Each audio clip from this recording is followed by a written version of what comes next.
My apologies for my tardiness.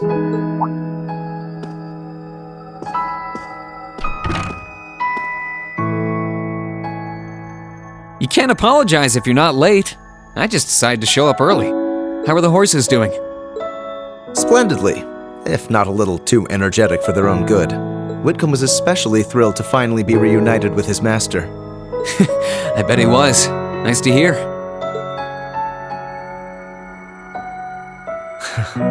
There's not a brick out of place, which means it's just as run down as ever. Still, I've made so many memories here. I wouldn't have it any other way. That's for sure. It's really nostalgic being back here again. What do you say we head on up? I want to see what things are like upstairs, too. All right, why not?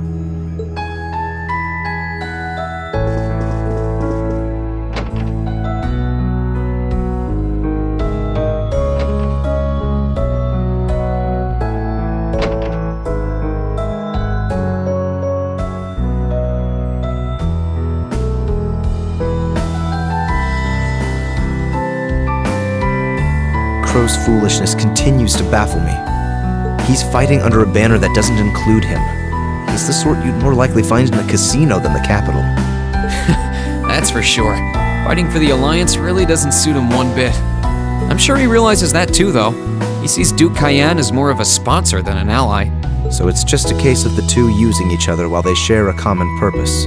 Winning him over won't be easy, but we should push this angle if we intend to do so. Rufus will likely be more difficult, given his key position in the Alliance and shared ideals. I didn't even think... My brother's always been my light, both dazzling and warm. He commanded respect, but he also deservedly earned my absolute trust. After the death of my mother, he was the only living relative who did so. And he was a constant. Someone I could rely on and look up to after I was taken into the family mansion in Bereahard. I know how you feel. Your brother is to you what Elise and my parents are to me. I'm sure he still cares about you too. He's probably just as worried about your inevitable encounter as you are. The two of you might disagree about the country's future, but that doesn't mean you can't care about each other. I agree, which is precisely why I've chosen to fight him with everything I have. That, above all else, is the role that I must play in ending this war. I am the man I am today because of my brother. He gave me everything I have, taught me everything I know. He was the one who taught me how to behave as a noble should, taught me to raise horses, trained me as a swordsman. I was always looking up at him, as if he were some sort of celestial being shining in the sky above. So the idea that I could cross swords with him on equal footing and emerge victorious always struck me as absurd. But not anymore. For all their riches, power, and influence, even the greatest noble is human, and they can fall like anyone else.